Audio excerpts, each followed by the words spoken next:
Hey folks, Malachi Greb here from Evansville, Indiana. Man, if you're a high school senior staring at college applications, a freshman already feeling buried in classes, or a recent grad wondering if that degree paper is worth the frame, listen up. You're at the point where every choice feels like it could make or break the next 10 years. Debt hanging over your head, job market looking scary, everyone telling you different things. Today we're cutting through all that noise.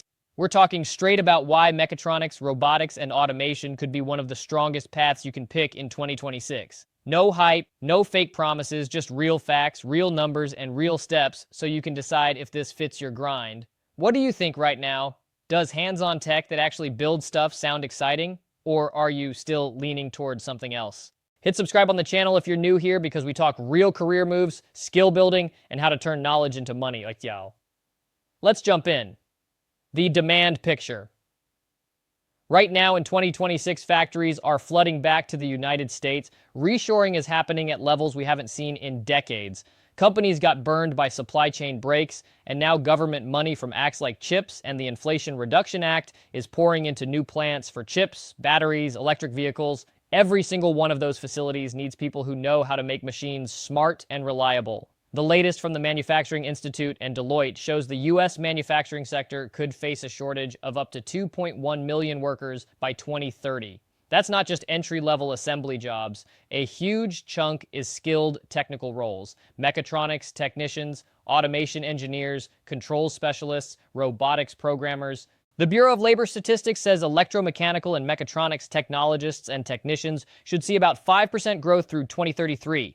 But talk to actual employers and the story gets hotter. Advanced manufacturing roles tied to Industry 4.0, PLCs, industrial robots, machine vision, cyber-physical systems are in even higher demand. Shortages mean companies pay premiums. Entry-level pay for mechatronics or automation technicians often lands between $65,000 and $90,000 a year. In the Midwest, places like Indiana and surrounding states, you can push to $80,000 or more within 2 to 3 years if you gain experience in certs. Robotics-focused roles with good projects or a bachelor's can clear $100,000 early on. Contract and travel positions pay even better because every minute a line is down costs thousands. For you as a student or new grad, that kind of leverage is rare. Most majors leave people starting under $60,000 and scrambling. Here, demand gives you negotiating power from day one. What would it mean for your life to graduate and have multiple offers instead of begging for interviews? Mechatronics versus robotics versus automation, breaking it down. Plain mechatronics is the wide foundation you want early. It mixes mechanical engineering basics, electrical circuits and sensors, actuators and power, control theory like PID loops, and embedded programming. You learn how to make physical systems intelligent. First jobs often look like mechatronics technician, junior systems integrator, controls designer, work mixes labs, prototyping, some factory time. It's super flexible. You can move into automotive, medical devices, consumer goods, aerospace, defense. If you like variety and hate being locked into one narrow skill, mechatronics gives you options. Robotics is the deeper, more specialized dive. It takes mechatronics principles and adds heavy focus on autonomy, kinematics and dynamics for motion, computer vision to see the world, path planning algorithms, some machine learning for smarter decisions. Jobs tend to cluster at companies making industrial robot arms, collaborative cobots, autonomous mobile robots, surgical systems, or next-gen humanoids. It's thrilling if you dream about machines that adapt and handle real-world mess. But entry can be tougher without strong projects or a bachelor's. Many roles want proof you've built something that moves and thinks. Automation is where the volume of jobs lives. It takes mechatronics and robotics knowledge and applies it to entire processes. You program PLCs, design HMIs, set up industrial networks, integrate safety systems, monitor SCADA. Typical titles: automation engineer, PLC programmer, controls technician, industrial systems integrator. You spend real time on factory floors, at client sites, fixing live issues. This path has the most openings because every manufacturer needs maximum uptime. It's where you see direct impact fast, production speed increases, defects drop, company saves serious cash. If you want steady work and clear results you can measure, automation is the money spot. Which one feels more like you right now?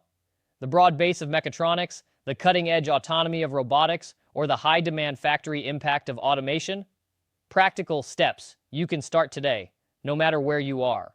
You're probably thinking, okay, that sounds solid, but I'm swamped with classes and I don't have cash to burn. Here's what you can do without waiting for graduation or a big bank account.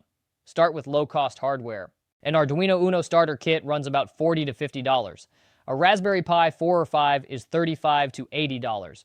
Build simple projects first. A line-following robot, a temperature-controlled fan that turns on automatically, a basic sensor-triggered conveyor mock-up. When it breaks, fix it. Document the whole process. Photos, short videos, write-ups of what failed and how you solved it. Upload to GitHub, share on LinkedIn, post clips on TikTok or Instagram Reels. Recruiters search those platforms now. Grab free or cheap certifications. Siemens offers free introductory modules on TIA Portal and MindSphere. Rockwell Automation has basic PLC training online. Fanuc provides free robotics intro courses. Spend 30 to 60 minutes a night. It compounds fast. Join online groups. Reddit communities like RAPLC, RA Robotics, RA Mechatronics, RA Ask Engineers. Ask real questions, share your small wins. People respond and sometimes point you to opportunities. Look for local events, maker spaces, manufacturing career fairs, open houses at community colleges. In places like Evansville, Ivy Tech runs advanced manufacturing programs with industry partners. Many let visitors use labs or attend workshops. Find the version near you. Reach out to small automation shops or manufacturers. Ask to shadow for a day. Bring coffee. Stay quiet. Observe. Ask one good question. That foot in the door leads to part-time gigs, then full-time offers. Build a simple portfolio. Use a free Google site or card. Show 3 to 5 projects. Include pictures, code links, short stories about challenges and fixes. That's more impressive than a 3.8 GPA in this field. What kind of project are you most excited to try first? An Arduino robot arm, a Raspberry Pi monitoring system, or something else entirely?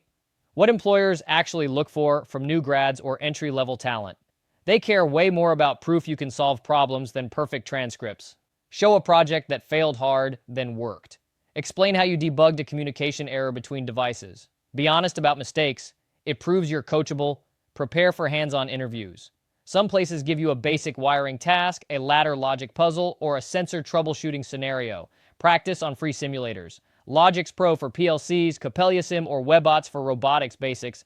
They're free and realistic. If you're open to travel early, many starter roles include site visits. It's exhausting at first, but you learn 10 times faster and earn more. The payoff and why it matters for your future. These fields are tied to real economic shifts. Reshoring, electric vehicles, semiconductors, advanced logistics, all need smart physical systems. Shortages mean companies compete for talent. You get better starting offers, faster raises, more choices. Entry pay, $65,000 to $90,000. Mid-career, $110,000 to $150,000 plus. Contract rates, $100 to $150 an hour for experienced troubleshooters. Compared to many grads stuck under $60,000 and buried in debt, this path lets you build financial freedom sooner. From my Evansville grind, I see it every day. Young techs coming in with community college certs and projects are getting scooped up fast. They're not waiting years to prove themselves. They're contributing from week one.